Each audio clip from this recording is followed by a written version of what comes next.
Hi, everybody. Uh, Thank you for tuning in to Ask a Witch. I'm sorry that I wasn't able to broadcast yesterday.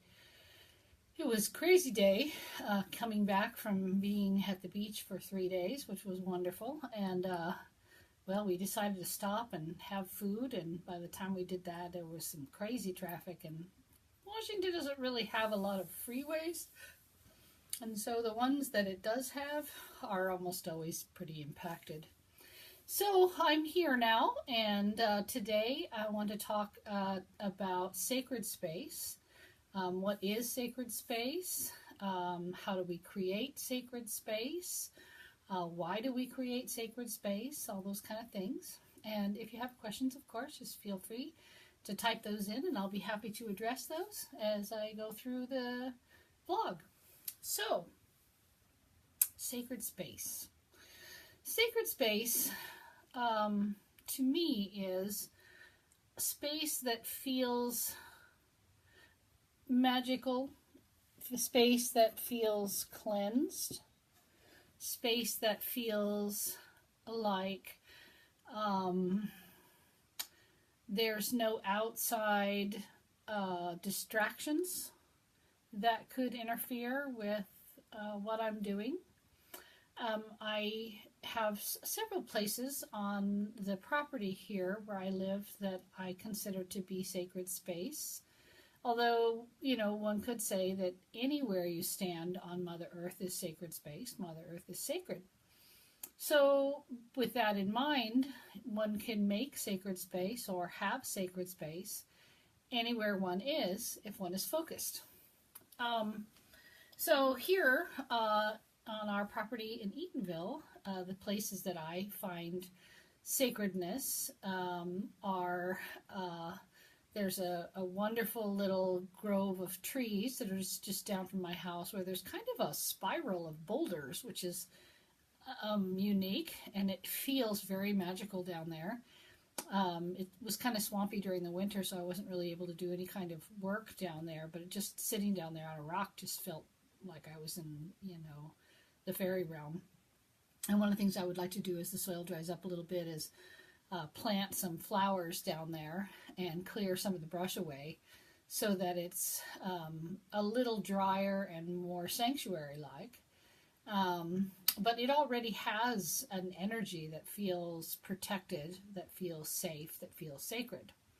I also, as soon as I moved into this old house that I live in, this little window area where I broadcast to you every week feels very kind of out of time. It's like a little push out from the house that's almost like a little magical tower, like in a tower in a castle, which I like.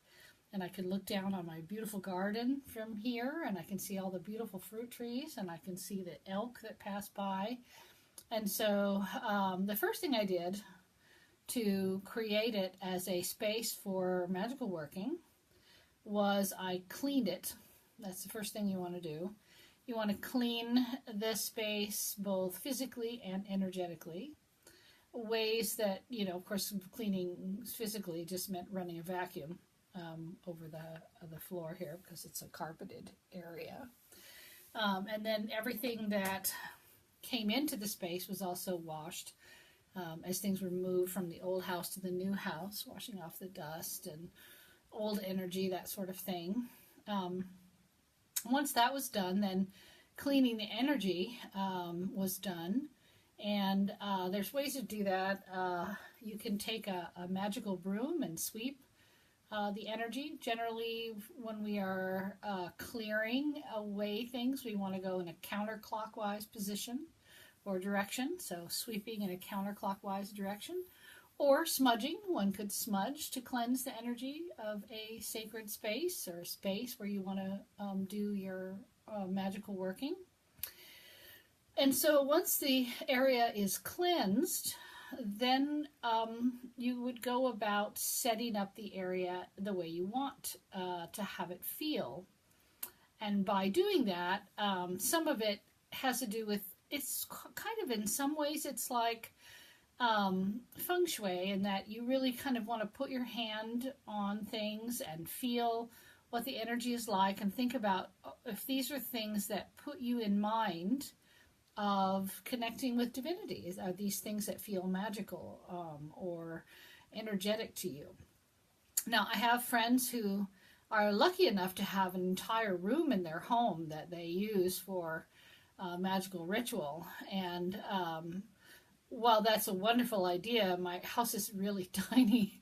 And so there's really not space for something like that here. But I don't really feel personally like I need a separate room. Having this little alcove where I have all my magical stuff and my drums and everything feels like enough space to do the things that I need to do, because I have the 40 acres of outside to do ritual. I mean, I can light a big fire and dance naked around it if I want to, and no one will see me or care. So I have a lot more space outside of the house than I do inside the house. And so therefore, most of the spaces that I connect sacredly are outside. Even here where it rains almost all the time, that's something I kind of actually enjoy. I feel a little bit like when it rains, I'm being blessed.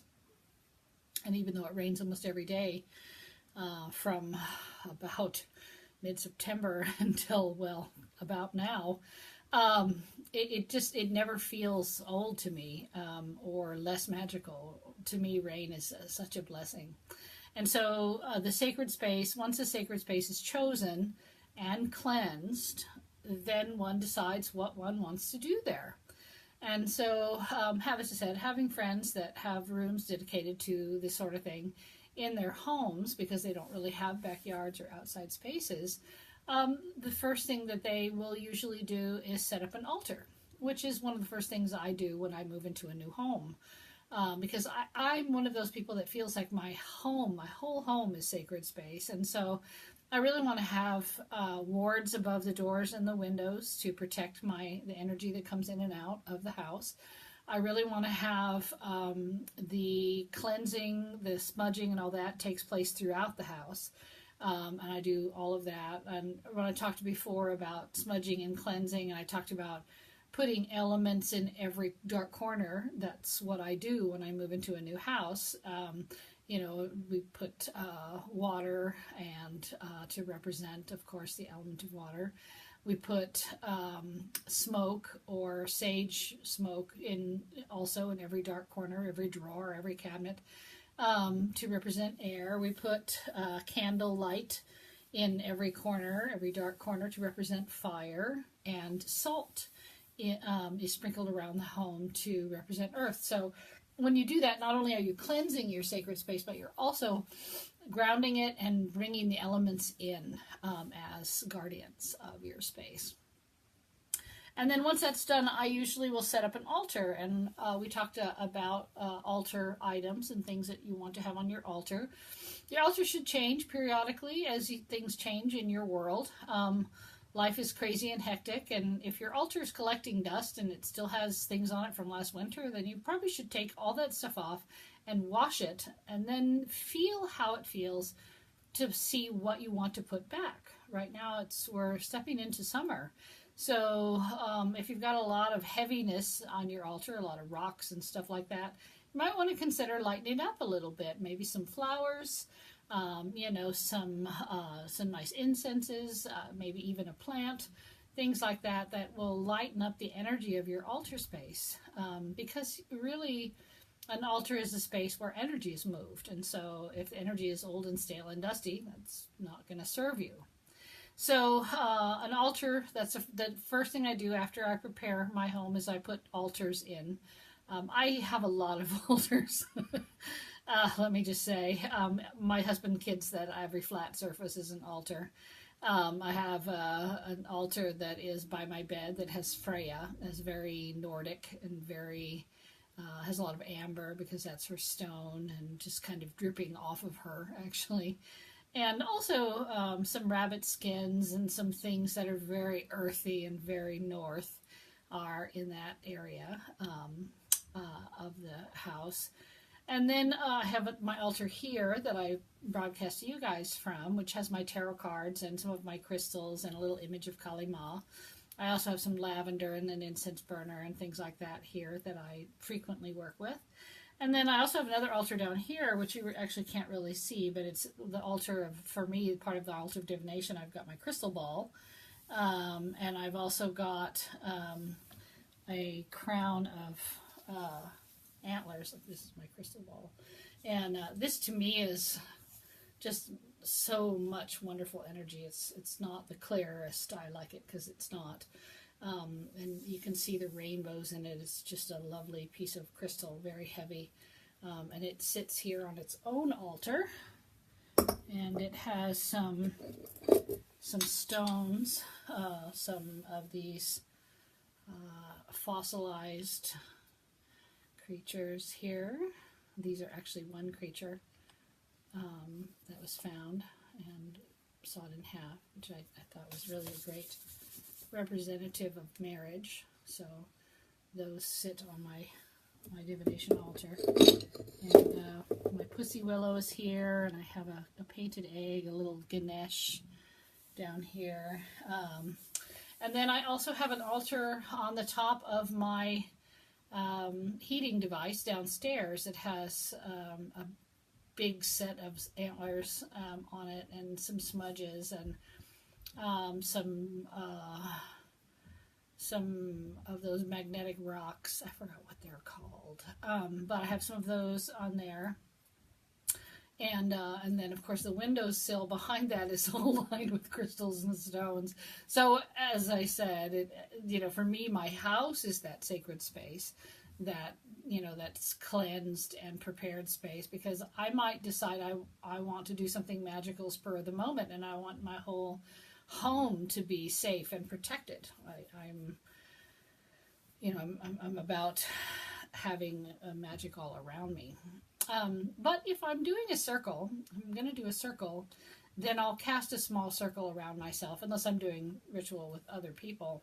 And then, of course, we'll cast a circle together. And I think the next lesson that we have scheduled is talking about how to cast a circle and create that protected space for ritual. So we'll get into that next week. So once you put your altar in your sacred space, it can be a temporary sort of altar that's there. Like if I set up an altar down in my stone spiral down below the house, I would probably not leave it there. Just because it's kind of wild, and who knows, the sheep might eat it. I just don't know. So I would pick that all up. But one of the things that I might do is plant some flowers I know are not going to harm them in that area. Some roses, things like that. Sheep really like roses, so that could be a good thing. And also it would make it beautiful and bring that beautiful energy of rose into it. When we did the Beltane ritual, we created sacred space on the little island that's in the middle of our pond, and we smudged the area, and we sprinkled rose petals all around the area. We set up altars to each of the elements with candles and items that represent those elements, and then we cast a circle, and then we danced around the maypole. So sacred space can be created anywhere you want it to be. It's kind of amazing too. Like sacred space and circle space are kind of out of time. They're kind of out of sync with mundane life. And I only know this really, though the lore of course talks all about it. I've experienced it personally in a way that makes it hard to deny. When I was living in Sacramento, I lived in an area that was surrounded by 3 halfway houses, meaning 3 houses full of people who are mentally ill. And they're mentally ill enough that they need to be in a home part of the time, or all of the time, or most of the time, and probably are being maintained by medication. And a lot of them don't really have any ideas about understanding another person's privacy, or appropriate behavior towards people you don't know. They just don't have those faculties. And so I had this little beautiful postage stamp backyard that was full of flowers, and I had cleared a section in the center to grow vegetables back there, and there was this gorgeous camellia tree that was all white, and the flower like white with little pink edges, and it would bloom, and then it would be like a cascade or rain of petals onto this grassy area where my circle was. So I created my sacred space there, and that's where I did most of my circles. But it was in full view of all three halfway houses, which had little staircases and stuff around the back. People would go up and down the stairs, and it wasn't uncommon for people to say, "Hey, how you doing?" I had one guy come over the fence one day when I was growing my tomatoes and said, "Hey, did you know you can smoke those?" And I was just thinking, it's probably what's wrong with you. He smoked some tomato leaves. Probably not a good idea, since it's a nightshade. Not a good idea. But anyway, those are the kind of things that happened. Every time I was out in the backyard, people always wanted to talk to me. And it was fine with me. I didn't really have a problem with it. But when I was doing circle, I really was hoping really to kind of be almost invisible. I hope they didn't see me. And so the first time I ever cast a circle out there, I created my sacred space, and then I cast a circle, and I was out there. I had a little white nightgown on, and dancing around the backyard and singing and lighting candles and smudge and all kinds of stuff. And it was very etheric, something out of like a fairy book. And no one even saw me. People were going up and down the stairs like they always did, and didn't even look to the side. Didn't see me at all. So I think when you set up a sacred space and you set up your, what could be described as a silver bubble, I think oftentimes you're out of space and time just enough that people really don't see you or notice you the way they would the rest of the time. Your energy's within that space. And so that's one of the things that makes sacred space very useful, is it creates a space that belongs to you at that moment, belongs to your relationship with divinity. And I really enjoy that, because there are times when I just have things I want to do that I just would rather not have anybody else's attention. If I'm out there doing a spell, or I'm out there singing or dancing, walking a labyrinth, whatever I'm doing, I would like to have that moment of contemplation. And if people are talking to me or asking me questions, then I'm not going to have that, right? And so set up a space. If you want to set up sacred space, look around your home or look around your yard and look for a space that feels like you could make it yours. Like it's a space that you could maybe even leave a little altar all the time even, there were places in my old space in Lincoln where I had a big 13-foot circle with a fire pit in the center, and I had a ring of stones around it, and I had an altar out there that had a few things on it, crystals and brass bells and things like that didn't ever come inside the house. But those things are things that were there because the space spoke to me. That space, I felt that space the first time I walked out there, and it spoke to me.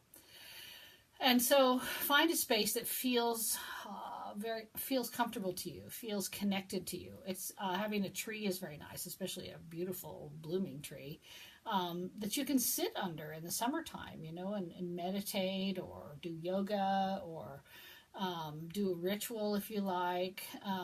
Planting some flowers around your space or putting some stones around it. Being a Taurus, I always collect lots and lots of rocks, so I have rocks everywhere, a bunch of my rocks. It was really actually very hard when I moved because I had hundreds of really big rocks that I just could not bring. Because we already had 9 giant truck and trailer loads of stuff, and there was just some things that had to be left behind. But I did bring the cornerstones of my old circle, my big giant of a crystal that's like bigger than my head, and I have that, and a big piece of obsidian for the south, that sort of thing. Those did come with me. And to me, having those now are in my herb garden.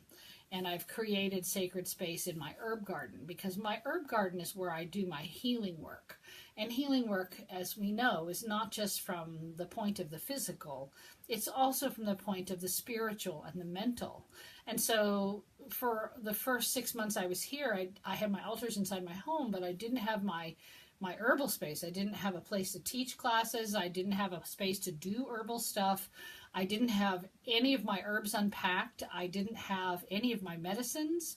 I was about to go crazy. I need that to me is the core of my sacredness, is that herbal connection with the green ones, the green teachers. And so building that circular garden and putting in all those herb plants that I had nurtured all through the winter that I brought with me when I came. They were all in the greenhouse, bringing those in and planting those in, and then putting my cornerstones and my ritual items from my old circle in there. Really, really made it a sacred space for me again. And I feel like I can't walk by it without communing with the herbs, because to me, they're friends. Really, they're more than friends. They're like family. Many of them I've worked with and known my whole life. And so for me, that sacred space is the space where I can commune with the green teachers who have become my family, in the etheric realm. They are, whenever I do healing work for someone or whenever I do a consultation, I always try to reach out and connect with them, because again, they are conscious of us. And as I mentioned in the last vlog, shamans all say the reason they use the herbs they use, the plants they use, because plants tell them that's what they're for. I mean, I'm sorry, but thousands of shamans all over the world cannot be wrong about this. This is some connection there that isn't explained by science, that's very real. And my experience of plants is that as well. And so I needed to have that sacred space to heal from myself, as well as other people who were asking me for healing, asking me, what could you have for a cold, or what can I do for a cough? I don't know what to do for this depression I'm in. And I felt helpless because I didn't have that space created. So even though I had all my altars and my sacred spaces inside my home, my sacredness comes from nature. It comes from being in nature with my plant family and my animal family. That's where I draw my strongest strength from. So I've created that sacred space garden, which is still a work in progress.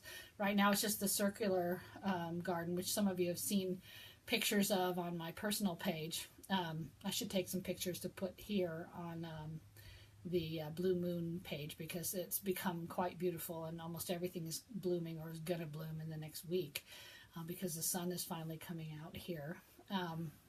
And it's just beautiful. I just want to sit in there and do readings and breathe in the beautiful smell of my green teachers and talk to them.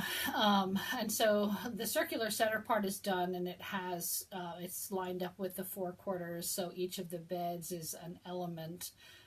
There's the spring, the summer, the fall, and the winter. And then there's a center garden, which is spirit, which I have hops and some other plants growing in there.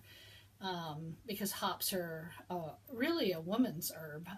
They have some great properties that are good for relaxing the nervous system, but they also have in the lupulin that they have is a really good hormone precursor sort of supplement that really helps menopausal women with stress and night sweats and hot flashes and all kinds of other stuff. And I had a couple of years of pretty intense menopausal side effects, and so I found hops to be a really wonderful ally. And so that's why it sits at the center of my healing garden. But I also want to put in 2 crescent moons along the sides as well, in which I'll also put other herbs that I'm not really sure what their elemental association is, but that I love and that I use, so that I have a symbol. When I look out my bathroom window from upstairs and from my kitchen window downstairs, I can see the symbol of the goddess. And then that's all going to become a healing garden, so that when I have herb classes here, I can bring people into my sacred space and teach them in that environment where that magic is present for the learning about the plants. So to recap, I would say that sacred space is any space that you find connection. Find a space outside or inside, or both, that you feel it is a quiet space, is an energetic space, is a space where you can relax and meditate, a space where you can focus on your magical work. Clean it with, clean it physically, clean it energetically. You can also bless the space, which is always a good thing, bless it with sweetgrass, or bless it with flowers, or, there's all kinds of options there. Bless the space, and then start to set your intentions by making an altar or setting up your working equipment, your tarot cards, your candles, your herbs, your incenses, the things that you work with on a regular basis.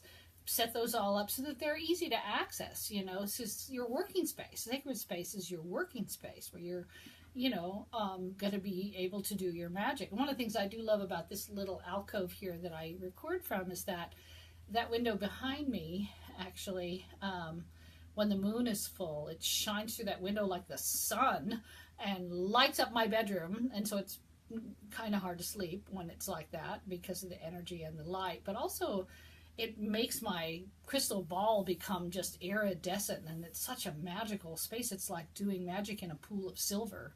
And that was one of the reasons that I chose it as my space, my working space. So that's really what sacred space is working space, a safe, comfortable, relaxing, nurturing space that you can do your magical work in, that you feel like you can be you, really authentically you, with the goddess and the god or whatever divinity you work with.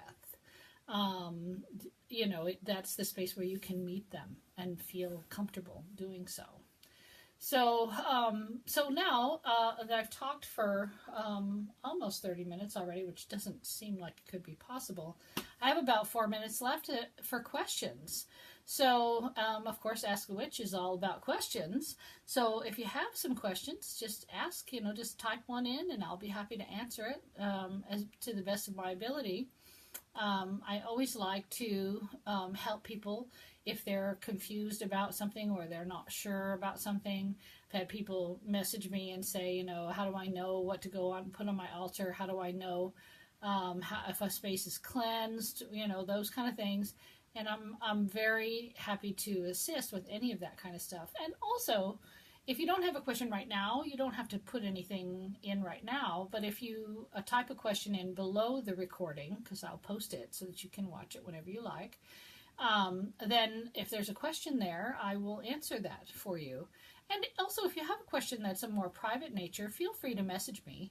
And I'll answer it there instead of publicly. If you'd rather do it that way, that's fine too. So I'm happy to answer your questions. And again, I'm sorry I wasn't able to record yesterday. It was just the day got away from me, and I was still in a car traveling down the highway until about 8:30, which was kind of crazy. So I have a question. What are the rules regarding others touching your altar space? I do not prefer it, but I have had it happen. Well, the protocol is that you should never touch someone else's magical stuff unless you ask permission and are granted permission, because altar items and working items are keyed into your energy. They are blessed by you. They are cleansed by you. They hold sacred energy that is connected to you. And you want those to be focused. You want those tools to be, have your focus. And if someone else is touching them, then they're putting energy on them. And a lot of people honestly do not know that it's bad form to touch someone else's altar items, which is one of the reasons why all the altar items that I care about that with are in my bedroom. And nobody comes in my bedroom that doesn't belong in there. So I don't have any problem with that in my bedroom. But people do touch some of the things that I have on other altars around the house, and that's one of the reasons why they're more generalized. They're not the things that I work with every day. They're more like, I want to go back to the word feng shui again. They're more like items that possess certain energies that I want in my space, so that when I look at them, I'm put in mind of certain things. But they're not things that I actually cast circle with, or cards that I read with, or crystals that I do my work with. Those things are in my bedroom, in my little alcove. And some of them sometimes come out to my outside sacred spaces for Sabbath rituals and that sort of stuff. But I think I would, if you're uncomfortable with it, I would tell people right off the bat, this is my altar and it is not public space. You should not should not be touching other people's things. And maybe that it's the thing we have to educate people, because I don't think they know. I think a lot of people don't know. Sometimes people will touch something of mine and then say, is this a problem? Should I not have done that? And if I'm bothered by it, then I'll say, yes, you should not have done that.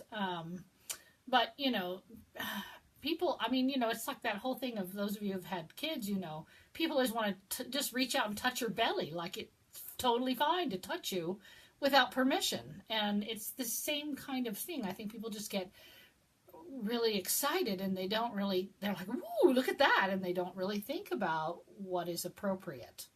I have a statement here from Diana. Yes, it's also a problem when people reach out and touch sacred jewelry that you're wearing without asking, etc., which happens a lot. I think people are just drawn to the energy, and I think you're right about that. That's absolutely it. If I'm worried about that, I tuck the jewelry down into my clothing so that it's not seen, and then take it out when I want it out where I feel safe. Because again, I just don't think people know. And one of the things that, I'm going to do a vlog on, appropriate behavior around, with one's person.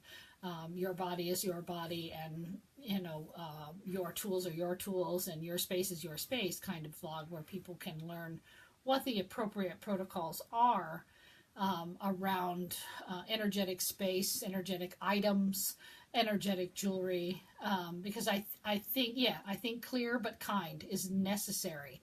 I think we live in such a secular society that we have lost respect to the point where we don't even really know what we're looking at. If you were raised in a voodoo society, or I think in many other kinds of religious traditions, where religion is around you every day, that you see magical items every single day, you would know. You would be taught from the time you were a tiny child what is appropriate to touch and what is not appropriate to touch, and when it is appropriate to ask and accept the answer no.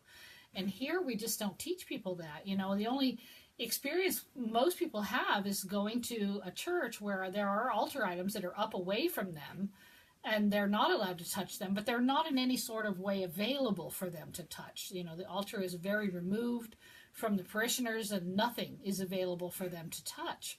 And so the opportunity, of course, the draw towards the energy is there, but the availability of the items is not there.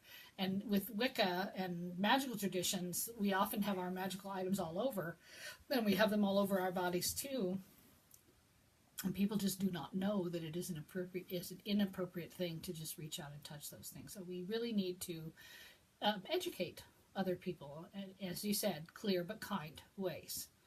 So, all right, well, it is 7:03, and I'm out of time. I will be doing the usual half hour next week, but then the week of Litha, the day before Litha, I'll be doing an hour-long broadcast about the sacred days, and with a focus on Litha and what Litha is and why we celebrate it, and some of the history and culture, what kind of tools are used, what kind of magic is done, so that you can prepare. Because generally in the old Wiccan tradition, the solstice time and the sacred Sabbats, you could do ritual anytime within 3 days or 5 days of that. For me, it depends on the ritual. I do know that the solar events are much younger. They were part of the Saxon sun worship, which got synchronized with the old Celtic farming calendar, which are the cross-quarter days. And so I'll get into that at length when I do that broadcast.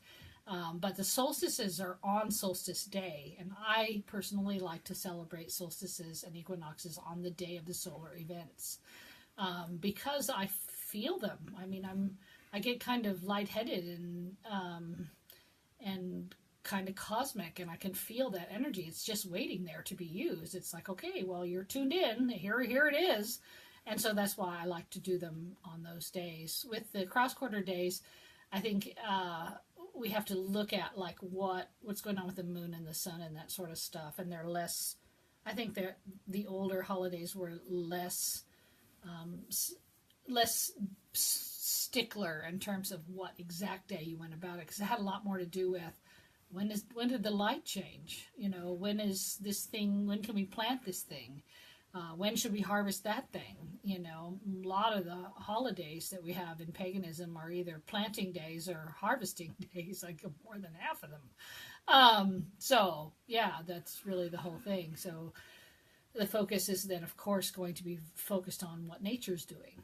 You want to celebrate what nature's doing. So, and using energy of nature as you do that. So, with that said, I will be back next week as regularly scheduled at 6:30 on Wednesday to talk about how to cast a magic circle and what the different methodologies and ideas are about that, and how people have different cultures or different groups do it, and how different cultures deal with sacred space or ritual space. Because most other cultures have some very clear ideas about the kind of things that should go on in the sacred space. And I think it's important for us to look at our ancestors as much as it is to look at our modern day books of people who've written about what they can remember or what their grandma told them. I think that's important too. But I also think that we need to look at the indigenous people that still live on this planet and how they connect with the sacred. What kind of things do they do? How do they connect with the elementals? How do they connect with the divinities? I think it's important for us to allow ourselves to be re-educated by those who still live a tribal lifestyle, those who still live close to nature. So, thanks so much for tuning in, and I will see you next week. Okay, bye.